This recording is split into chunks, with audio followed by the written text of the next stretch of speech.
بھائیو اب رہا یہ مسئلہ کہ یہ ہر ایشو ڈسکس کرتا ہے، جس کی وجہ سے شیخ زبیر لیزئی رحمہ اللہ المتوفا 1435 ہجری بھی مجھ سے نالاں تھے کہ ہر موضوع پبلک میں ڈسکس نہیں کرنی چاہیے.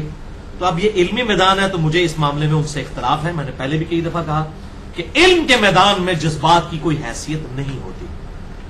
میں اپنا پوائنٹ آف ویو علمی طور پر آپ کے سامنے رکھتا ہوں، آپ خود فیصلہ کیجئے کہ میرا یہ پوائنٹ آف ویو کیوں بنا ہے. تو بھائیو یاد رکھیں دنیا میں ہر طرح کے لوگ موجود ہیں، تمام مکاتب فکر کے لوگ موجود ہیں، اور ہر مکتب فکر کے لیے کچھ چیزیں جو ہے بون آف کنٹینشن ہوتی ہیں، کچھ چیزیں ان کے لیے زندگی موت کا مسئلہ ہوتی ہیں، کچھ چیزیں ان کے لیے بڑی اہم ہوتی ہیں، ان کے بغیر وہ کوئی اور بات سننے کے لیے تیار ہی نہیں ہوتے جب تک آپ ان کا وہ مسئلہ حل نہ کریں. مثال کے طور پر بریلویوں کے لیے، ان کی پبلک کے لیے جو ٹریننگ ہوئی ہے، ان کو آپ چاہے قرآن حکیم سے کوئی آیت پیش کریں، بخاری مسلم سے حدیث پیش کریں، وہ کہتے ہیں نہیں بھائی تسی آئی گستاخ رسول ہو. ان کو یہ جو ایک ٹوٹکا سکھا دیا نا لوگوں کو گستاخ رسول کہنے کا اپنے علاوہ، تو جب تک گستاخیوں کے اوپر بات نہیں ہوگی انہوں نے اگلی بات ہی نہیں سننی. اور میں نے الحمدللہ پھر لیکچر ریکارڈ کروایا، مسئلہ نمبر 71B، انڈیا اور پاکستان کے بزرگوں کی 19 گستاخانہ عبارات کا تحقیقی جائزہ، جس میں نے کسی کو نہیں چھوڑا. اور بعض لوگوں نے اعتراض کیا جی آپ نے اس کے اندر وہ شیعہ کا ذکر نہیں کیا. بھائی میں تو اہل سنت کا مقدمہ پیش کر رہا تھا. الحمدللہ میں تو اپنے آپ کو بار بار کہتا ہوں کہ میرا منہج اہل سنت والا ہے، فرقہ نہیں. تو میں تو ہے ہی اہل سنت منہج کے اوپر بات کر رہا تھا، تو شیعہ کے حوالے سے مجھے حوالہ دینے کی ضرورت ہی نہیں تھی. ان کی گستاخیاں رافضیوں کی کوئی ڈھکی چھپی ہوئی ہیں. میں نے جنید جمشید والے لیکچر میں بھی کلیئر کٹ یہ جملہ بولا تھا، اتنا سخت جملہ بولا تھا، میں آج ریپیٹ کر دوں. اس میں نے بڑے غلو کے درجے تک کہا تھا کہ رافضی تو اس قابل ہی نہیں ہے کہ میں ان کی غلطیوں کو ڈسکس بھی کروں. میں تو اہل سنت کے مقدمے کی بات کر رہا تھا، لیکن اہم خام خواہ جملے پکڑتے ہیں. بےمان لوگ ہیں نا بیسیکلی، ان کی بےمانی بھی تو کھلنی ہوتی ہے نا. اچھا دیوبندی، آپ ان کی پبلک کے لیے اب سب سے بڑی جو مصیبت ان کے لیے بنی ہوئی ہے، وہ کہتے ہیں نہیں جی آپ یہ پہلے تقلید کا مسئلہ حل کریں، جب تک امام حنیفہ کو بھی نہیں مانیں گے نا بات آگے نہیں شروع ہوگی. تو پھر ہمیں مسئلہ تقلید کے اوپر بات کرنی پڑتی، کیا کریں اس کے اوپر میں نے کیا. پھر عظمت صحابہ کے اوپر بات کرنی پڑتی ہے، مسئلہ نمبر 96 میں نے بتایا کہ صحابہ کے بھی طبقات ہیں، سارے کو ابو بکر عمر عثمان و علی کے برابر تو نہیں تھے، ان میں بھی کئی طبقات تھے. ان کے لیے بینچ مارک ہے ہجرت مدینہ سے پہلے، ہجرت مدینہ کے بعد، ٹھیک ہے جی، صلح حدیبیہ سے پہلے، صلح حدیبیہ کے بعد، فتح مکہ سے پہلے، فتح مکہ کے بعد. فرق ہے، بہت فرق ہے. مسئلہ نمبر 96 میں نے ریکارڈ کروایا. اہل حدیث کے لیے زندگی موت کا مسئلہ رفع الیدین ہے. آپ لاکھ بات کریں وہ کہیں گے پہلے رفع الیدین تھے، بھائی جی گل کرو. بات بھی ٹھیک ہے ان کی، نماز کوئی چھوٹی چیز تو نہیں ہے. اور مصیبت تو بنی ہوئی ہے کہ جب ہم اپنے آپ کو سنی کہتے ہیں جی وہ شیعہ اپنی کتابوں پہ نہیں چلتے، تو سنی کون سا اپنی کتابوں پہ چل رہے ہیں؟ 95% سنی جو ہے بخاری اور مسلم میں لکھے ہوئے حدیث کے طریقے کے اوپر نماز ہی نہیں پڑھتے سوائے اہل حدیث کے. تو سنیوں نے کون سی اپنی کتابوں کے اوپر عمل شروع کر دیا ہے کہ ہم اہل تشیع کو کہیں کہ آپ نہج البلاغہ میں ابو بکر عمر کی شان میں جو خطبے ہیں علیہم السلام، ان خطبوں کو آپ بیان کریں. مولا علی علیہ السلام کے خطبے ابو بکر علیہ السلام اور عمر علیہ السلام کے بارے میں وہ کیسے بیان کریں؟ وہ کہیں گے پہلے تسی اپنی منجی سے ڈنڈا پھیرو نا. تو ہے تو ساری ننگے ہیں نا اس امام کے اندر. تو الحمدللہ ہم حق بات کرتے ہیں. تو میں نے پھر رفع الیدین پہ مسئلہ نمبر 70B ریکارڈ کروایا، مسئلہ نمبر 84 فاتحہ خلف الامام کے اوپر ریکارڈ کروایا. اب بھائیو اہل تشیع کی طرف بھی آئے جن میں سے اکثر رافضی ہو چکے ہیں، ان کے لیے بھی ایشو جو ہے وہ یزید سب سے بڑا ایشو ہے. اور ہمیں سب سے بڑے ایشوز توحید کے بعد ان سے یہ ہے کہ صحابہ پر سب و شتم کرتے ہیں، لیکن ہم ان کو اپنی شکلیں کیسے دکھائیں؟ وہ ہمیں کہتے ہیں جی آپ ہمیں سب و شتم کا کہتے ہیں. سب و شتم تو معاویہ بن ابی سفیان رضی اللہ تعالیٰ عنہ نے شروع کروایا تھا. ابھی منہ اڑ کے بہ جانے ہیں، پھر میں ہی بات کروں گا نا. تو پھر میں وہی بات کروں گا، بھائی ہمارے بارے میں تو ہمارے محبوب صلی اللہ علیہ وسلم نے ہمارے لیے ایک گائیڈ لائن دے دی ہے، بخاری اور مسلم کی متفق علیہ حدیث ہے کہ تم سے اگلی قومیں اس لیے ہلاک ہوئی کہ ان کے اشرافیہ کے لیے الگ قوانین ہوتے تھے اور عام لوگوں کے لیے الگ. اللہ کی قسم اگر میری بیٹی فاطمہ بھی چوری کرتی میں اس کے بھی ہاتھ کٹوا دیتا. فاطمہ سے پڑھ کر کس کا مرتبہ ہے؟ بخاری اور مسلم کی متفق علیہ حدیث ہے، جنتی عورتوں کی سردار ہیں فاطمہ علیہ السلام رضی اللہ تعالی عنہا. تو اسی طریقے سے اگر ہم رافضیوں کے سب و شتم کے خلاف بولیں گے تو معاویہ بن ابی سفیان کا سب و شتم بھی اسی طریقے سے غلط ہوگا. بلکہ اگر آپ میری پرسنل رائے پوچھیں تو میں یہ کہوں گا کہ جو نبی کا صحابی ہے اس سے ایکسپیکٹیشن کم ہے کہ وہ اس معاملے میں زیادہ ڈیویٹ کرے. آج کے لوگوں کو آپ کہہ سکتے ہیں 1400 سال بعد ہے، ان تک تو کوئی بگڑی ہوئی حالت میں چیزیں پہنچی ہیں، لیکن جو اس دور میں موجود تھے ان کا معاملہ جو ہے نا وہ زیادہ اس حوالے سے سخت ہو جاتا ہے. اس لیے پھر میں نے مسئلہ نمبر 61 ریکارڈ کروایا, حسینیت اور زیدیت کا تحقیقی جائزہ. مسئلہ نمبر 101 صحیح مسئلہ ہے خروج اور فکر حسین حق پرستی کی علامت ہے. مسئلہ نمبر 102 فضائل حسین اور یزید کے جھوٹے دفاع کے علمی جوابات. الحمدللہ تو اس حوالے سے میں نے اہل سنت کا منہج بالکل واضح کیا ہے. تو اب سب و شتم کے حوالے سے اگر اہل سنت نے سیدنا ابو بکر, عمر, عثمان اور علی رضی اللہ عنہ مجمعین, باقی صحابہ کا دفاع کرنا ہے تو پھر اس میں ایک قانون رکھنا ہوگا. اور یہ جو مجھے بار بار کہتے ہیں نا جناب کہ جس نے مسئلہ یزید اٹھایا, بھائی مسئلہ یزید تو 2008-9 کے اندر ڈاکٹر ذاکر نائک نے اٹھایا. اس سے پہلے اللہ کی قسم میری اس لیول کی تحقیق نہیں تھی. اس کی تحقیق میں نے مسئلہ نمبر 61 ریکارڈ کروایا اور بعد میں باقی لیکچر, اور میرے ٹوٹل 11 لیکچر ہیں اس ٹاپک پہ. میرے 200 لیکچر میں سے 11 ہیں اور صرف 5% بنتے ہیں. کہتے ہیں ہر وقت باتیں کرتا ہے, 5% ہے. اور یہ جب لیکچر بڑھیں گے تو یہ تو 5% کا 1% بھی نہیں رہ جائیں گے. لیکن مسئلہ یہ جس کی دم پہ پاؤں پڑتا ہے نا اس کو تو یہی لگتا ہے کہ یہ وہ آپ بریلوی کہتے ہیں وہ ہر وقت ہمارے بزرگوں کے خلاف بولتا ہے, جو بندی کہتے ہیں سانو رگڑتا رہتا ہے, ہر ٹائم جناب یہ کرتا رہتا ہے. اہل تشیع کہتے ہیں دیکھو ذرا معاویہ کی غلطیاں بیان کرتا ہے, پھر رضی اللہ تعالیٰ عنہ بھی کہتا ہے. تو خوش تو کوئی بھی نہیں ہے. اہل حدیث تو ماشاءاللہ جتنے میرے ساتھ وہ محبت کر رہے ہیں وہ آپ کے سامنے ہیں, انڈیا کے ہوں, پاکستان کے ہوں یا باقی ملکوں کے. ان کی جو محبت ہے, جس طریقے سے میرے ساتھ گالی گلوچ تک محبت فرماتے ہیں, وہ تو سب کے سامنے کھلی ہوئی ہے. کوئی ڈھکی چھپی بھی بات تو نہیں ہے. تو یہ ڈاکٹر ذاکر نائک نے مسئلہ اٹھایا, ہم نے جواب دیا. آپ ہمیں جوتیاں مارے اور ہمارے رونے پہ بھی پابندی لگائیں, ہم روئے نہیں نا. مسئلہ تو انہوں نے اٹھایا. اس وقت کون سا عالم سامنے آیا مجھے بتائیں جس نے ڈاکٹر ذاکر نائک کا بائی نیم رد کیا ہو. اب میں خصوصاً اہل حدیث سے مخاطب ہوں, زیادہ پیڑ تو انہوں ہے نا میرے اس مسئلے میں. ویسے تو سب سے زیادہ الحمدللہ اہل حدیث کی پبلک مجھ سے محبت کرتی ہے, اور میں آج پھر کہتا ہوں کہ میں تمام مکاتب فکر میں حق کے سب سے زیادہ قریب اہل حدیث کے منہج کو سمجھتا ہوں. مجھے کوئی اس پہ آر نہیں ہے کہنے کے اوپر الحمدللہ, لیکن میں باقیوں کی تکفیر نہیں کرتا. جن مسئلوں میں میرا اختلاف ہے ڈنکے کی چوٹ پہ کرتا ہوں. تو میں اب اہل حدیث سے سوال کرتا ہوں کہ دسو کیڑا مولوی توڑا جس نے بائی نیم یزید کا رد کیا ہو, ایک بتا دو پوری دنیا کے اندر. جب ہم بات کر رہے ہیں سارے ہمارے خلاف پنجے جھاڑ کے, بلکہ ابھی تو آپ اپنے بابے کی خبر لیں, کفایت اللہ سنابلی ہندی کی, جو ہے وہ یزید کو رضی اللہ تعالیٰ نے اس نے لکھا ہے اپنی کتاب کے اندر. اپنی منجی تلے پہلے ڈنڈا پھیرو نا تو پتہ چل جائے گا. ہاں یہ میں ضرور کہتا ہوں کہ بائی نیم مینشن کیے بغیر 2 بندوں نے کام کیا ہے, شیخ زبیر علی زئی رحمہ اللہ المتوفا 1435 ہجری, اور حافظ عمر صدیق صاحب جن کے جھوٹے الزامات کے خلاف میں نے لیکچر بھی ایک پورا 1 گھنٹہ لگایا. میں ان کی اس معاملے میں ابھی بھی قدر کرتا ہوں, اور میں اسے اہل حدیث میں ایک مجاہد بندہ سمجھتا ہوں. اس حوالے سے جتنا وہ یزیدیت کے خلاف کھڑا ہوا ہے میں اس کو انڈورس کرتا ہوں اس مسئلے میں.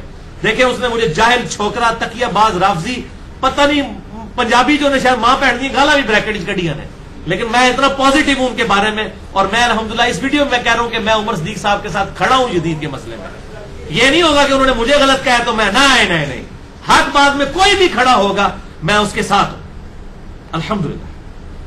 تو اسی مسئلے میں ناسبیت کے ایشو میں جو ڈاکٹر طاہر القادری صاحب کا اختلاف ہے عرفان شاہ مجدی کے ساتھ, میں اس مسئلے میں ڈاکٹر طاہر القادری کے ساتھ کھڑا ہوں. عرفان شاہ مجدی ناسبی ہے, چھپا ہوا ناسبی ہے. ناسبیت ہی تو ہے نا. حضرت حسن کی شہادت کے دن آپ امیر معاویہ کانفرنس کروا رہے ہیں. اسی معاویہ بن ابی سفیان رضی اللہ تعالیٰ کے بیٹے یزید نے زہر دے کے قتل کروایا تھا حضرت حسن کو. آپ لوگوں کو شرم نہیں آتی؟ کوئی اور دن نہیں آپ کو ملتا. 10 محرم کے دن آپ نے فضائل معاویہ کانفرنس رکھی ہوتی ہے. یہ جان بوجھ کے ہمیں تکلیف دیتے ہیں. آپ کریں, لاکھ بار کریں. ہم بھی, ہمارے نزدیک تو حضرت معاویہ کی یہی فضیلت کافی ہے کہ وہ صحابی ہیں.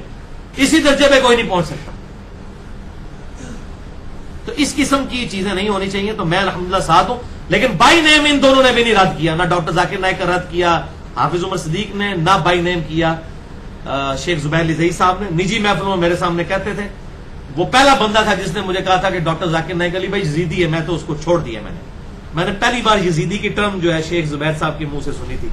اس وقت پھر میں نے کہا یہ کیا مسئلہ ان کا, اس نے جو قسطنطینیہ والی بشارت فٹ کیا. اس کے بعد میں نے تحقیق کرنی شروع کی. پھر میں نے پمفلٹ لکھا رافضیت, ناسبیت اور زیدیت کا تحقیقی جائزہ. اس کی پروف ریڈنگ شیخ صاحب سے پھر بعد میں نے کروائی.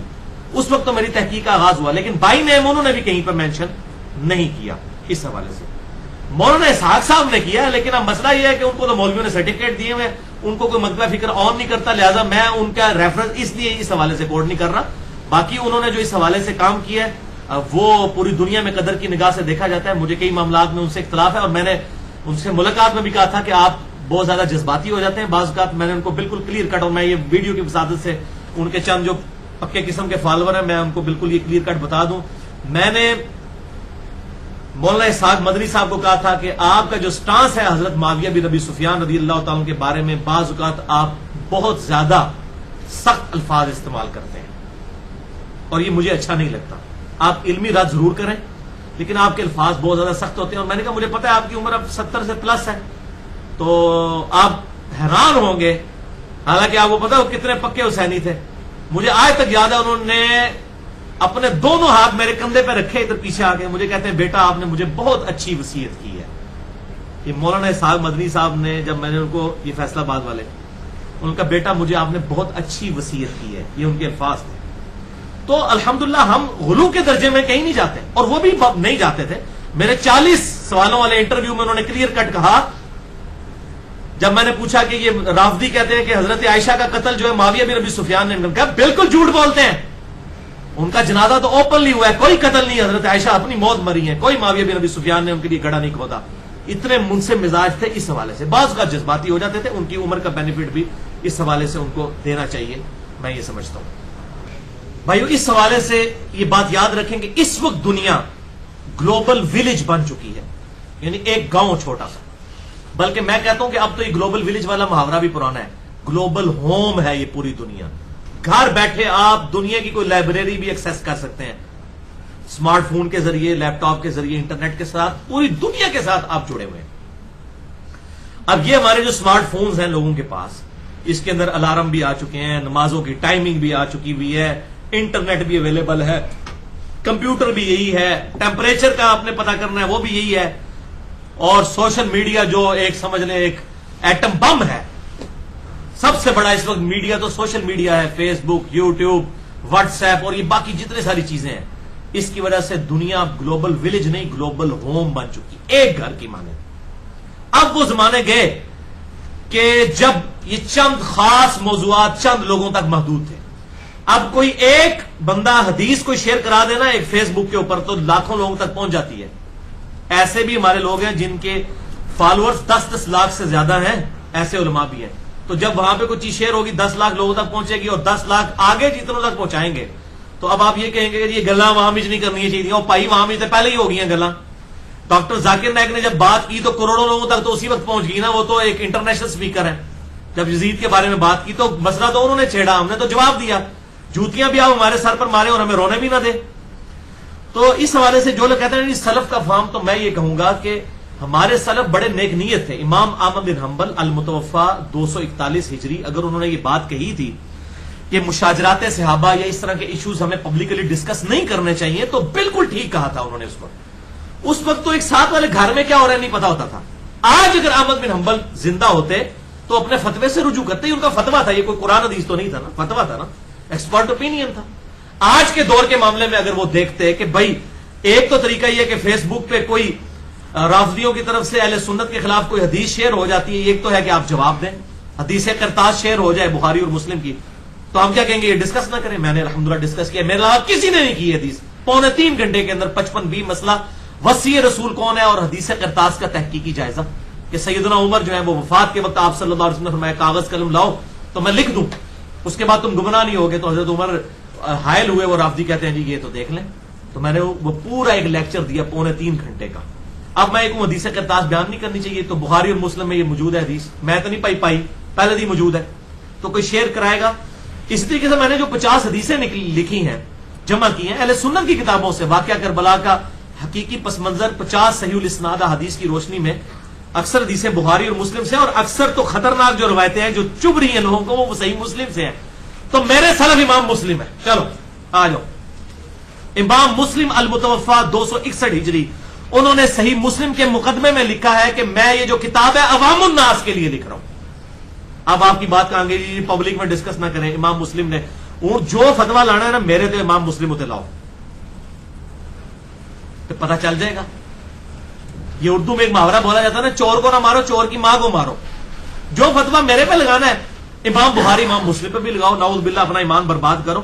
اور یہ حدیثیں جو ہم نے جمع کی ہیں تو علامات نبوت میں ہے. دلائل النبوہ امام بہیقی کی کتاب میں علامات نبوت میں یہ حدیثیں موجود ہے کہ عمار کو باغی جماعت قتل کرے گی. 10-15 دفعہ یہ ترک لے کے آئے ہیں. وہ ان کو اللہ کی طرف بلائے گا اور جنت کی طرف اور جماعت دوزخ کی طرف بلانے والی ہوگی. یہ آپ اندازہ کریں علامات نبوت میں محدثین نے رسول اللہ صلی اللہ علیہ وسلم کی نبوت کی دلیل بنایا ہے ان چیزوں کو, اور یہ کہتے ہیں کہ باتیں ڈسکس نہیں کرنی چاہیے. وَلِعَوْذُ بِاللَّهِ تعالی.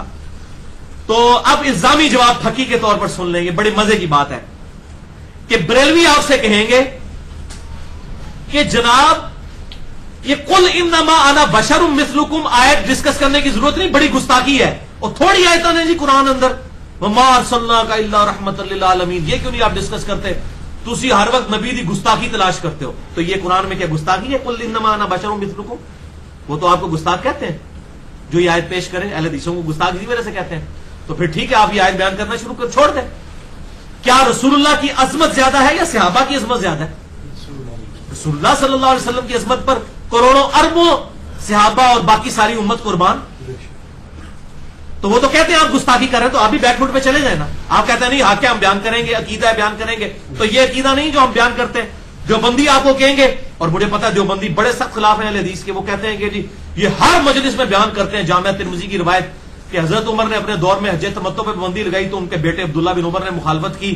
تو اگر حضرت عمر بھی غلط فتویٰ دیں تو ان کی بھی مخالفت ہوگی رسول اللہ کے مقابلے پر صلی اللہ علیہ وسلم.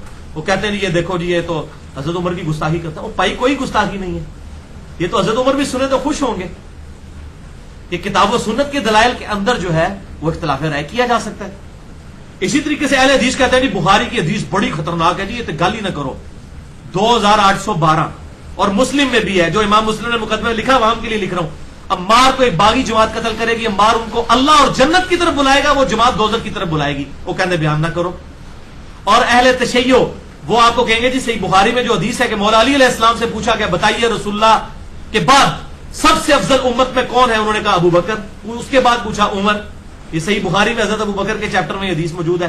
تو وہ کہیں گے نہیں نہیں نہیں ہم تو حضرت علی کو افضل مانتے ہیں, آپ یہ حدیث نہ بیان کریں. تو پائی کنو کنو خوش کریے, اسی انشاءاللہ اللہ اور رسول نو خوش کریں گے, اور ان کا ہم کوئی پرواہ نہیں کریں گے. الحمدللہ آج بخاری اور مسلم کا اردو میں ترجمہ ہو چکا ہے, انگلش میں دنیا کی کئی کتابوں میں ترجمہ ہو چکا. اب حق چھپ نہیں سکتا نوجوان نسل سے. الحمدللہ بچے بچے کے ہاتھ میں بخاری مسلم آ گیا. اب لوگ یہ کہیں گے کہ پتر نشان لوا لا ہے ساڈے مولوی کو, اے حدیثاں پڑھنی نہیں, اے نہیں پڑھنی, اے آیتاں پڑھنی نہیں, اے نہیں پڑھنی. تو بھائی کو گل ہے کرنے والی, آپ بے عزت ہو گے, خود بے عزت ہوں گے اگر آپ اس طرح کی باتیں کریں گے. اور اسی لیے وہ کہہ رہے ہیں نا, کچھ علماء نے میٹنگ کر کے یہ کہا کہ علی کو جواب نہ دو یہ مشہور ہو جائے گا. دوسرے کہتے ہیں بھائی مشہور کے وہ پہلے ہی اتنا مشہور ہے, جواب دینا پڑا ہے. تو جواب دو, میں کہنا جواب دو اور بے عزت ہو گے. تھوڑی پبلک تو لتر مارے گی کہ بھی بخاری اور مسلم میں یہ حدیثیں موجود ہیں, اور آپ اس کو کہہ رہے ہو تو سب سے پہلے صحیح بخاری صحیح مسلم کے اوپر فتویٰ لگاؤ. تو بھائی ایسی جدید صورتحال کے اندر دو قسم کی اپروچز ہیں, دو قسم کی اپروچز ہیں. اپروچ نمبر 1 یہ ہے جو یہ مولویوں کی ہے کہ جی کبوتر کی طرح آنکھیں بند کر لیں, آنکھیں بند کر لیں کبوتر کی طرح, اپنے مسئلے بیان کریں دوسرے چھوڑ دیں. اور دوسری اپروچ ہے منصفانہ اپروچ کہ حق کے ساتھ جو باتیں بخاری اور مسلم میں آئی ہیں صحیح سند کے ساتھ ہم تک پہنچی ہیں, ہم ان کو پبلک تک پہنچائیں. اور یہ قرآن نے ہمیں سکھائی ہے اپروچ, فَأْتُوا بُرْهَانَكُمْ إِن كُنتُمْ صَادِقِينَ. لاؤ اپنی دلیل اگر تم سچے ہو. قرآن تو کافروں کہتا ہے اپنی دلیل پیش کرو, تو قرآن جس مخاطب کو کہہ رہے وہ مخاطب نہیں کہے گا کہ تم بھی دلیل پیش کرو. تو ہم الحمدللہ کتاب و سنت سے یہ دلیل پیش کریں گے. اور سورۃ النحل کی آیت نمبر 125 جس کے کانٹیکسٹ میں یہ 4 لیکچر چل رہے ہیں, ادعو الی سبیل ربک بالحکمہ والموعظۃ الحسنہ وجادلہم باللتی ہی احسن. اس کے تحت ہم الحمدللہ حق بات کر رہے ہیں. تو میں یہ دوسری اپروچ کے ساتھ ہوں, لیکن یہ بڑی مشکل اپروچ ہے, بڑے مضبوط اعصاب چاہیے. یہ سارے لوگ مخالف ہو جاتے ہیں. الحمدللہ یہ اللہ تعالیٰ نے مضبوط اعصاب دیے ہیں تو ان کو برداشت کریں, یہ اللہ کی دین ہوتی ہے الحمدللہ. اور پھر ذہانت اور انٹلیکچوئل لیول پہ جا کے تعصب سے پاک ہو کر حق بات لوگوں کو بتانا, اہل سنت کا صحیح منہج لوگوں کے سامنے پیش کرنا, یہ بڑا مشکل کام ہے. اور یہ الحمدللہ ہم کرنے کی کوشش کر رہے ہیں. اور تمام مکاتب فکر کی جو حق بات ہے وہ قبول کرتے ہیں, جو غلط بات ہے اس کا رد کرتے ہیں, ڈنکے کی چوٹ پہ کرتے ہیں. کسی کے ساتھ کوئی رشتہ داری نہیں ہے ہماری اس حوالے سے. تو الحمدللہ میں یہ اکثر کہتا ہوں کہ ہم نے یہ ایک انٹرنیشنل علمی جنرل سٹور کھولا ہوا ہے. جیسے وہ یہ بڑے بڑے انٹرنیشنل سٹور ہوتے ہیں نا, وہاں ہر قسم کا سودا بکتا ہے. آپ کے تو چھوٹے چھوٹے کنویں ہیں, کسی نے اپنی بحثیں جو ہے صرف رفع الیدین اور آمین تک رکھی ہوئی ہیں، کسی نے صرف اپنی سب و شتم تک رکھی ہوئی ہیں، کسی نے صرف تقلید تک رکھی ہیں، کسی نے گستاخانہ باتوں تک. پورا دین ادھر تھلے انہوں کا گھومتا ہے. یہ ہے الحمدللہ علمی جنرل سٹور. ہر ٹاپک ڈسکس کریں گے اور الحمدللہ سینکڑوں موضوعات کمپیریٹو اسٹڈی کرنے کے بعد میرے ریکارڈ ہو چکے ہیں. اور یہ الحمدللہ ویڈیو بکس ہیں. کتاب پڑھ، مجھے لوگ کہتے ہیں کتاب لکھیں. یہ ایک لیکچر حیات النبی پہ جو میں نے 2 گھنٹے کا دیا ہے، کتاب لکھوں تو 500 صفحے چاہیے، کون لکھے؟ لیکن وہ 500 صفحے کتاب کوئی پڑھے گا بھی نہیں. 2 گھنٹے کا لیکچر لوگ سنیں گے، اور کتنے لوگ سنتے ہیں، حق بات الحمدللہ قبول کرتے ہیں. تو میں یہ مشورہ دوں گا اپنے مخالفین کو کہ کم از کم ایک دفعہ اہل سنت پاک.com وزٹ کریں، خصوصاً اس میں آل اختلافی مسائل میرے دیکھیں، اور سینکڑوں موضوعات کے اوپر تقریباً 150-200 لیکچرز ریکارڈ ہو چکے ہیں کئی موضوعات کے اوپر. ان کو اسٹڈی کریں. اور آپ پھر mirza_95@yahoo.com پہ مجھے ای میل کر کے بتائیں کہ اردو لینگویج کے اندر کس بندے نے اس طرح کا کام کیا ہوا ہے. اور میں کوئی تکبر کے طور پہ نہیں کہہ رہا، میں اپنا درد آپ کے سامنے رکھ رہا ہوں. اور الحمدللہ آج دنیا میں 60% مسلمان اردو سمجھتے ہیں. انڈیا، پاکستان، بنگلہ دیش، نیپال، یہ 60% مسلمان تو یہاں کے ہیں. پوری دنیا میں انگلش سمجھنے والے تو 20-25% لوگ ہیں، 60% اردو سمجھنے والے لوگ ہیں. اور الحمدللہ ہماری دعوت ہر بندے تک پہنچ رہی ہے. اس حوالے سے دنیا کے ہر بر اعظم میں پہنچی ہوئی ہے، اور الحمدللہ ہر موضوع پہ. اور کئی موضوعات تو مولویوں کی کیپیسٹی سے باہر ہے. اب میں آپ کو بتاتا ہوں ایک موضوع، مجھے بتائیں کسی نے لیکچر دیا ہو. پروفیسر رچرڈ ڈاؤکنز کی کتاب ہے دا گاڈ ڈیلوژن. ہمارے جیلم شہر کے اندر آج سے 5 سال پہلے تک یہاں پہ کچھ پروفیسر سے وہ کتاب بانٹ رہے تھے کہ خدا کا نظریہ ایک ڈیلوژن فرسودہ ہے. اسلام آباد میں تو آپ چھوڑ دیں کیا حالت ہے، پوری دنیا میں سب سے زیادہ یہ کتاب چھپتی ہے خدا کے نظریے کے خلاف. جو کتاب چھپتی ہے یہ دا گاڈ ڈیلوژن ہے. رچرڈ ڈاؤکنز آکسفورڈ یونیورسٹی کا پروفیسر ہے، 78 سال اس کی عمر ہے، ابھی بھی زندہ ہے مردود. اللہ اس کو ہدایت دے. تو اس نے کتاب لکھی تقریباً 450 صفحات پر. میں نے وہ کتاب پڑھ کر میں نے اس کے اوپر 2 گھنٹے کا لیکچر اس کے جواب میں ریکارڈ کروایا. الحمدللہ ہو کریٹڈ گاڈ اور جدید شیطانی وسوسوں کا تحقیقی جائزہ، مسئلہ نمبر 83B. کس مولوی کی کمپیٹنسی ہے کہ یہ کام کرے؟ ان بیچاروں کو تو سائنس، ان کو تو ابھی تک نہیں پتا چلا انگریزی مسلمانوں کی زبان ہے یا کافروں کی زبان ہے. جو بیچارے اس سے نہیں باہر نکلے ہوئے ہیں وہ کہتے ہیں جی پہلے عربی سیکھو. پائی میں کہنا تھی انگریزی سیکھی ہے، آؤ انگریزی مناظرہ کرو میرے نال. خدا دا نا جی اللہ دے بندے ہو. یہ میں صرف الزامی بات پہ کروں، کدھر آئی نہ جائے کوئی مناظرہ کروں. مناظرہ زیادہ کوئی نہیں کرنا پائی. اس حوالے سے آپ میری کلیریفیکیشنز بھی دیکھ سکتے ہیں. مسئلہ نمبر 108 میرا ریکارڈ ہے. انجینئر محمد علی مرزا کی website, YouTube channel, WhatsApp, Facebook اور لیکچرز کے حوالے سے میری کلیریفیکیشن کہ میری طرف سے عام اجازت ہے بغیر کٹنگ کے میرے لیکچرز کوئی اپلوڈ کرے. ریسرچ پیپرز فری ہم تقسیم کرتے ہیں، آگے بھی کسی کو چھاپنے کی اجازت ہے بغیر اس کو تبدیلی کیے.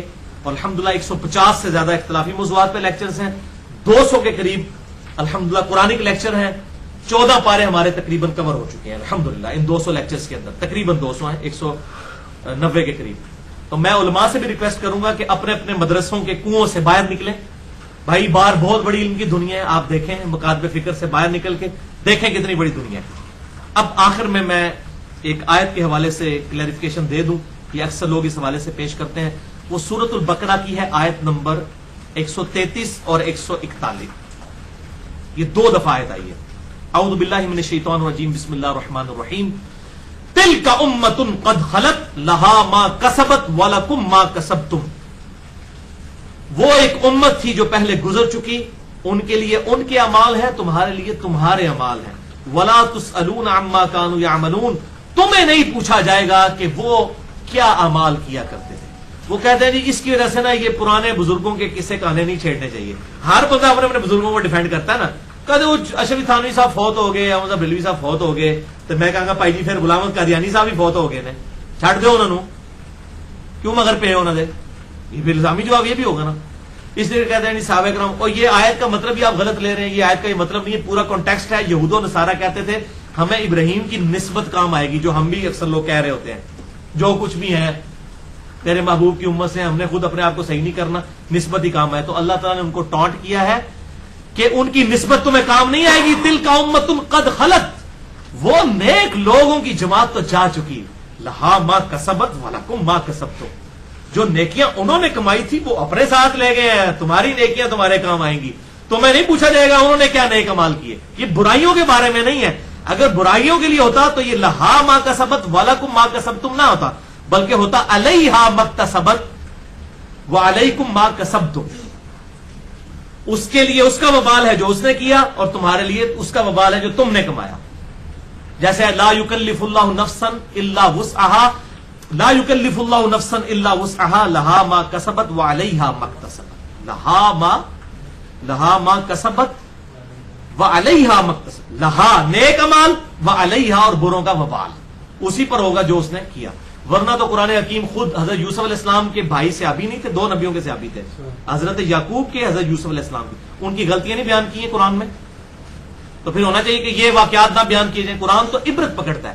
آدم علیہ السلام کا بھی کہا کہ سورہ اعراف میں کہ آدم علیہ السلام کی غلطی اس لیے بیان کی تاکہ تم عبرت حاصل کرو اولاد آدم، کہ تم اس طرح گمراہ نہ ہو جانا جس طرح شیطان نے ورگلایا تھا حضرت آدم علیہ السلام کو. تمہیں نہ کہیں ورگلا دے. گمراہی کا لفظ تو ہم آدم علیہ السلام کے لیے استعمال نہیں کرتے، لغزش کروائی تھی. تو اچھا اس میں یہ کہتے ہیں کہ جی تسی جڑا ہے اے جنگ جمل صفین نہروان سے کون سی عبرت حاصل کرنی پائی؟ سب تو بڑی عبرت آج دے دور دی امام مہدی کی خوشخبریاں نہیں ہیں ابو داؤد اور مسند احمد کے اندر کہ اس وقت تک قیامت نہیں آئے گی کہ جب تک میری بیٹی فاطمہ کی اولاد میں سے میرے نام پر، جس کے باپ کا نام میرے باپ کے نام پر، اس کی ماں کا نام میری ماں کے نام پر ہوگا، امام محمد بن عبداللہ مہدی نہ پیدا ہو جائے، پوری دنیا کو انصاف سے بھر دے گا. تو امام مہدی جو ہے وہ حضرت حسن حسین کی اولاد میں سے ہوں گے، وہ یزیدی ہوں گے. خلافت قائم کرنے کے لیے آپ کو پتا ہونا چاہیے کہ خلافت کے ساتھ ظلم کیا ہوا، خلافت کیسے ملوکیت میں بدلی. یہی تو مولانا مودودی کا مقدمہ تھا خلافت و ملوکیت کے اندر. ان کو کسی سے تکلیف نہیں تھی، اور مولانا مودودی نے جواب دیا تھا. یاد رکھیں، محمود احمد عباسی ناسبی منکرین حدیث، اس نے کتاب لکھی تھی حضرت علی کے خلاف، اس کا جواب دیا تھا مولانا مودودی نے کہ آپ لوگ یہ بات کیا کر رہے ہو. اچھا اس کو سارے جو ہے نا، وہ فیض عالم صدیقی ہمارا جیلم کا تھا، یہاں پکا ناسبی، مرتے دم تک اہل حدیث مسجد کا امام رہا. ٹھیک ہے، اس وقت پھر اس کو وہ قتل بھی ہو گیا تھا. تو مسئلہ یہ کہ اپنی زندگی میں تو سپورٹ کرتے رہتے ہیں، بعد میں کہتے ہیں ہمارا اعلان برات ہے. ابھی بھی اعلان برات تو کوئی نہیں، اس کے خلاف کو کتاب تو کوئی نہیں آئی ہے. ایک شیخ زبیر صاحب نے اس کے خلاف کو بات لکھی ہے، باقی اعلان برات تو لکھا ہوا اگر آیا بھی ہے تو کہتے ہیں جی وہ جی امام بخاری کو کھوتا کہتا تھا. او بھائی یہ ان کو تکلیف ہے، اس نے حضرت علی کو جو گالیاں نکالی اس کی کوئی تکلیف نہیں کسی کو. یہ تو نہیں ہونا چاہیے نا. تو یہ بالکل غلط پیش کرتے ہیں. تو الحمدللہ خلافت کے قیام کے لیے ضروری ہے کہ امت کو یہ بات پتا ہو. اور دوسری بات پھکی کے طور پر قرآن کا حوالہ بھی لے جائیں اس حوالے سے. کتمان حق کرنے والے سورۃ البقرہ آیت نمبر 159 اور 60 ہے. اعوذ باللہ من الشیطان الرجیم، بسم اللہ الرحمن الرحیم. ان الذین یکتمون ما انزلنا من البینات، بے شک جو لوگ چھپا لیتے ہیں جو ہم نے نازل کی ہیں روشن چیزیں، قرآن کی آیات یا آپ صلی اللہ علیہ وسلم کی احادیث بھی، وہ بھی اللہ کی طرف سے وہی خفی تو ہے، والہدا اور ہدایت کی باتیں، من بعد ما بیناہ للناس، بعد اس کے کہ ہم نے لوگوں کو ان کو بیان کر دیا لوگوں کے لیے، فی الکتاب اپنی کتاب میں. اولئک یلعنہم اللہ ویلعنہم اللاعنون، ایسے لوگوں پر اللہ کی لعنت اور تمام لعنت کرنے والوں کی لعنت ہے جو حق بات کو چھپا لیتے ہیں، کتمان حق کرنے والے لوگ ہیں. الا الذین تابوا، ہاں مگر اگر کوئی توبہ کر لے، واصلحوا اور اپنی اصلاح کر لے، وبینوا اور خالی اصلاح نہیں، وہ چھپائی ہوئی حدیثیں اور آیات بیان بھی لوگوں سے کرے. فَأُولَئِكَ أَتُوبُ عَلَيْهِمْ، تو ایسے لوگوں کی اللہ تعالیٰ توبہ قبول کرے گا. وَأَنَا التَّوَّابُ الرَّحِيمُ، اور میں توبہ قبول کرنے والا مہربان ہوں. کتمان حق اتنا بڑا جرم ہے کہ قرآن میں لعنت اللہ تعالیٰ نے کی ہے. اور ایک حدیث ہے سخت ترین، جامعہ ترمذی میں 2649 نمبر انٹرنیشنل نمبر کے مطابق، ابو داؤد اور ابن ماجہ میں موجود ہے، مشکات میں 223 نمبر ہے، کہ آپ صلی اللہ علیہ وسلم نے فرمایا جس شخص سے کوئی علم کی بات پوچھی گئی اور وہ اسے معلوم تھی، یہ سنیں فتویٰ، یہ اللہ کے محبوب کا فتویٰ ہے صلی اللہ علیہ وسلم، جس سے علم کی بات پوچھی گئی اور اسے معلوم تھی اور اس نے وہ لوگوں سے چھپا لی اور نہ بیان کی، تو قیامت والے دن اس حال میں پیش ہوگا کہ اس کے منہ میں آگ کی لگاؤں ہوگی. اکثر علماء کے ساتھ یہ معاملہ ہونے والا ہے جو کہتے ہیں جی اپنی مطلب نہیں گلا بیان کرو دوسری نہ کرو. تو یہ کتمان حق کرنا تو علماء یہود کا طریقہ کار تھا. قرآن حکیم نے ان کی یہ بیماری بیان کی ہے، اور یہ نہ سمجھے کہ یہودیوں کی ہے. بخاری اور مسلم کی متفق علیہ حدیث ہے، بخاری میں 7320، مسلم میں 6781، کہ تم بھی اگلے لوگوں کے طریقے پر چل پڑو گے قدم با قدم، بالشت بر بالشت. اگر اگلے لوگوں میں سے کوئی گوہ کے سراغ میں داخل ہوا تو تم بھی اس میں داخل ہوگے. صحابہ نے عرض کی صلی اللہ علیہ وسلم ورضی اللہ عنہم اجمعین، کیا ان سے مراد یہود و نصارہ ہیں. آپ نے فرمایا اگر وہ لوگ مراد نہیں تو اور کون لوگ مراد ہیں؟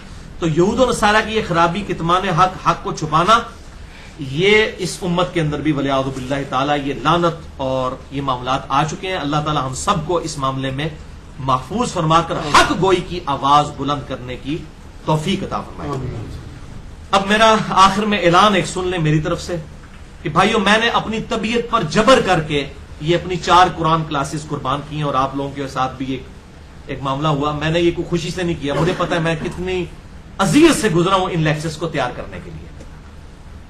تو یہ 1 سال تک میں برداشت کرتا رہا. پھر لوگوں نے بار بار ای میلز بھیجی، فون آئے کہ جی ایک دفعہ ضرور ریکارڈ کروائیں.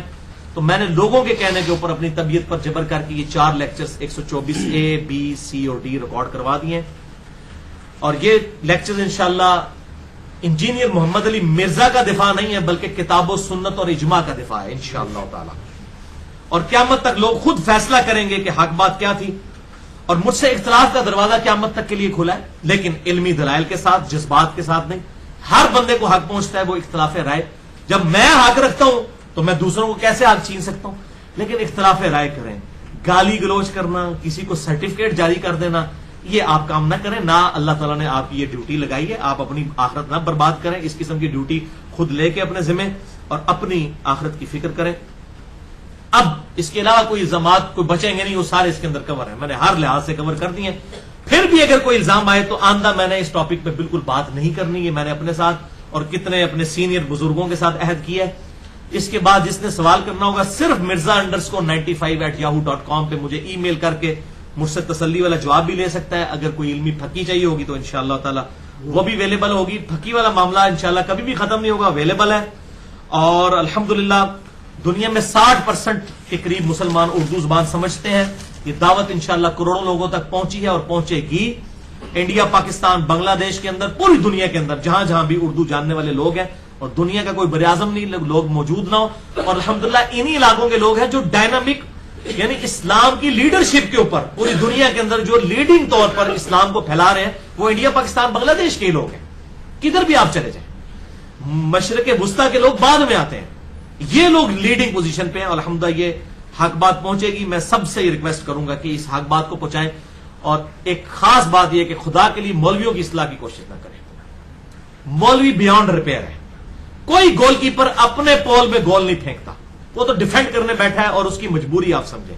ہو سکتا ہے میری بھی اگر روٹی دین کے ساتھ جڑی ہوتی میں ان سے زیادہ حق چھپانے والا ہوتا. اللہ کا شکر ادا کرے کہ ہمیں یہ تقدیر نے ہمارے پہ غلبہ کیا نا کہ ہمیں ویسے حالات نہیں دیے. تو ان پہ غصہ بھی نہ کھائیں اور ان کے ساتھ مناظرہ بھی نہ کریں. ان کو ان کے حال پہ رہنے دیں. ان کی پبلک تک بات پہنچائیں. پبلک انشاءاللہ حق بات قبول کرے گی. اور میں تمام دنیا میں جو مسلمان ہیں اس دعوت حق کو پھیلانے کے لیے ہمارا ساتھ دے رہے ہیں ان سے دعا کروں گا. اپنے لیے اور میرے لیے وہ دعا کریں جو امام کائنات سید الاولین والآخرین شفیع المذنبین رحمت للعالمین سیدنا و مولانا امام اعظم محمد رسول اللہ صلی اللہ علیہ وسلم کی اکثر دعا ہوتی تھی. صحیح بخاری میں انٹرنیشنل نمبر کے مطابق 6399، صحیح مسلم 6840. اچھا جی، انڈیا میں مجھے بعض لوگ کہتے ہیں انٹرنیشنل مولانا. بھائی جی انٹرنیشنل یہ ہے، یہ نمبر انہیں ایسے میں دینا نا ایک عام آدمی بھی چیک کر لے. آپ کے مولوی تو جھوٹی روایتیں بیان کر کے چلے جاتے ہیں، پیچھے کوئی اس کا سر پیر نہیں ہوتا. یہ الحمدللہ میں نے بخاری مسلم کا انٹرنیشنل حوالہ دیا کہ آپ صلی اللہ علیہ وسلم کی اکثر دعا ہوا کرتی تھی، اللہم ربنا آتنا فی الدنیا حسنہ وفی الآخرۃ حسنۃ وقنا عذاب النار. اے اللہ ہمیں دنیا میں بھی بھلائیاں عطا فرما اور آخرت میں بھی بھلائیاں عطا فرما. اور آخرت کی سب سے بڑی بھلائی کیا؟ وقنا عذاب النار، اس آگ کے عذاب سے ہمیں بچا لے. اللہ تعالیٰ سے دعا ہے آج تک میں نے جو بھی حق بات کہی اللہ تعالیٰ ہمارے دلوں میں اور پوری دنیا میں جہاں تک دعوت پہنچ رہی ہے ان کے دلوں میں راسخ فرمائے. اور جس بات میں آج تک میرے منہ سے کوئی غلط بات نکلی ہو اللہ تعالیٰ ہمارے دلوں سے محو کر دے. ہمیں کتاب و سنت کی تعلیمات پر عمل کر کے دوسرے بھائیوں تک پہنچانے کی توفیق عطا فرمائے. سبحانک اللہم و بحمدک اشہد ان لا الہ الا انت استغفرک و اتوب الیک وما علینا الا البلاغ المبین.